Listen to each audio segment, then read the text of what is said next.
Hi everyone, I am the artist formerly known as Sasha Sexiana, and welcome to my channel. Here on Just Stripper Things, I'll be recounting my experience with the sex industry and my opinions, insights, da-da-da-da-da. Today I'll be talking about a particularly personal and kind of emotional topic. It's a question I get a lot, especially when I was doing human library events at high schools. What do your parents think? Well, that's a whole lot of baggage to unpack. I'm originally from Poland, and at the time we were predominantly Roman Catholic. I haven't been back since I was 10 years old, so I'm not sure how much that has changed. Knowing Poland, probably not that much. Oof. One of the other defining things about old world cultures like that is the perception that a child is a reflection of their parents. Why, yes, that is very self-centered and erases the autonomy of a person, doesn't it? I was still living with my mom when I first started thinking about dancing, and I've been a pretty open person for most of my life, so of course I tried talking to her about it. Trying being the operative word. She went into a diatribe that didn't let me get a single word in edgewise for what felt like forever. She worked as a paralegal and was absolutely horrified because, Anna, the lawyers, they go to these gentlemen's clubs. And of course that would reflect poorly on her, she thought. Never mind that they probably would have zero clue as to who I was, since I never met any of them until my mom's wake. She went on. First they have you doing one thing, and then they'll force you into another thing, and next thing you know, you'll be doing things that you never wanted to do. Mom, mom, mom, mom! Jesus Christ, did you totally forget who your daughter is? And that split second she did, didn't she? Eesh. It's always astounding to me how stigma does that. Erases everything you know about a person and just paints over it with everything you've been told by the masses, by the media, etc., etc. Let's put it this way. I was a virgin until I was a month away from 19 years old. Many of my friends had lost theirs by age 14. I dated guys that made me feel like things would be better, like they'd like me better. Maybe that guy that I totally fell head over heels for wouldn't have kept going back to his ex if I just slept with him. I didn't. I dated a guy who was older than me at one point. So much older than me that his best friend kept making babysitting jokes.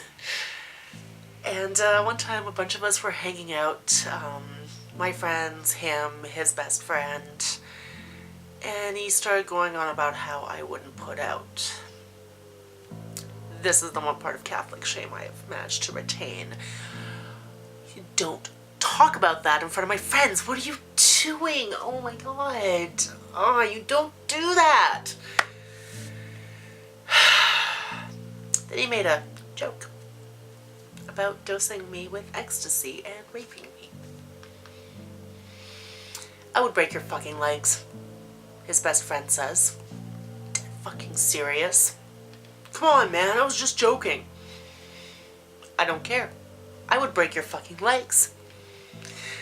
And that is how you deal with that. Needless to say, I did not date him for long, and no, I never slept with him. So, no, Mom.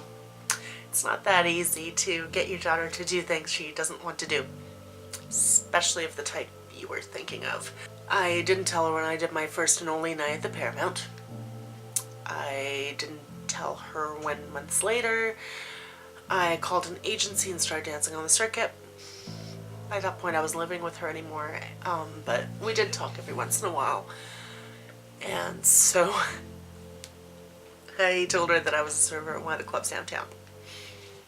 Surfing was one of the first things that I did when I got out of the industry, funny enough.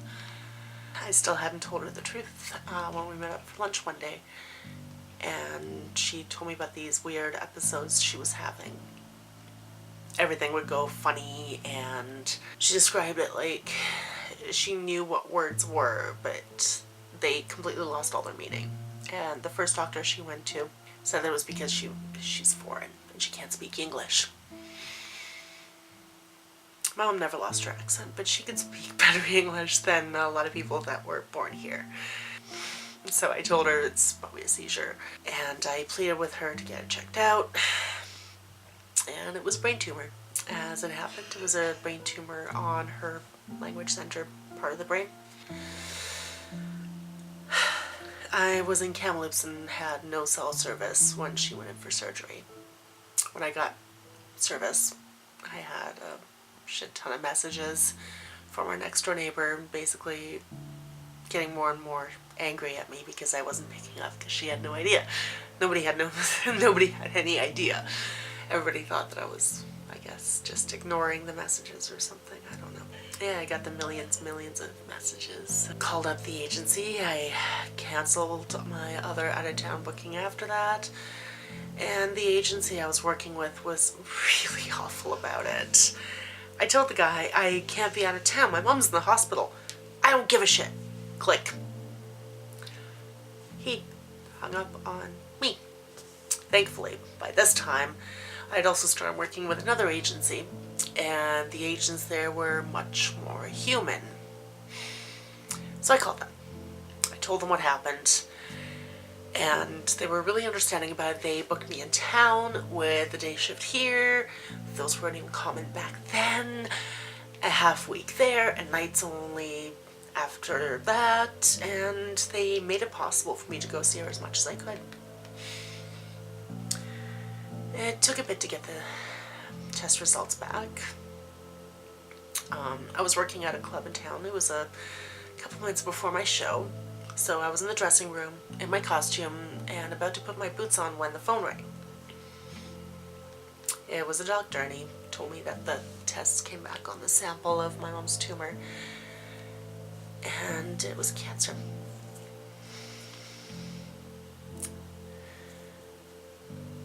My mom had cancer. I was in shock. The doctor kept basically yelling at me that I had to go see her right now. And I'm like, I'm at work. I can't just... That doesn't matter. You have to see her right now. I got off the phone, walked down the stairs into the DJ booth in my costume and my black sports socks, makeup running down my face. Carl, I think, I'm gonna be late for my show. Oh my God, honey, what happened?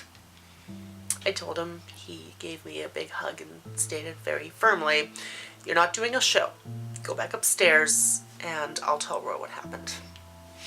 He then proceeded to yell at the featured dancer that week to get her ass down there and do a show. It's pretty fantastic. I took a couple days off. The day before I was supposed to come back, one of the agents called me and told me that if I changed my mind at any point, even if it was 3 o'clock in the morning, if I decided that I wasn't ready to go back, just call him. He was also the same agent that ended up talking about it a lot with me because he'd dealt with a lot of death and illness in his family due to cancer, so he was really helpful and gave me a lot of great advice. Unfortunately, I couldn't really afford to take more time off, so I tried my best. I went back to work after.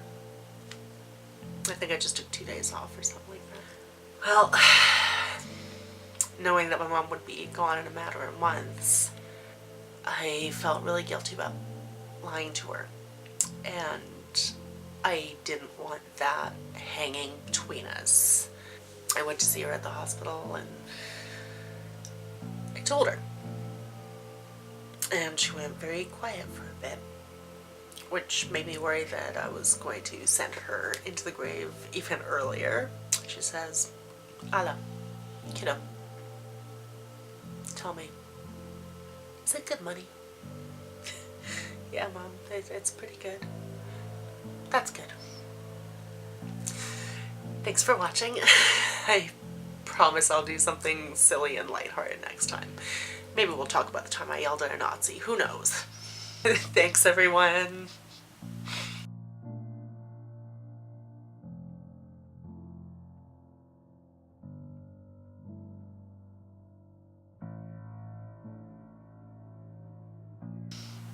Fuck Nazis, by the way.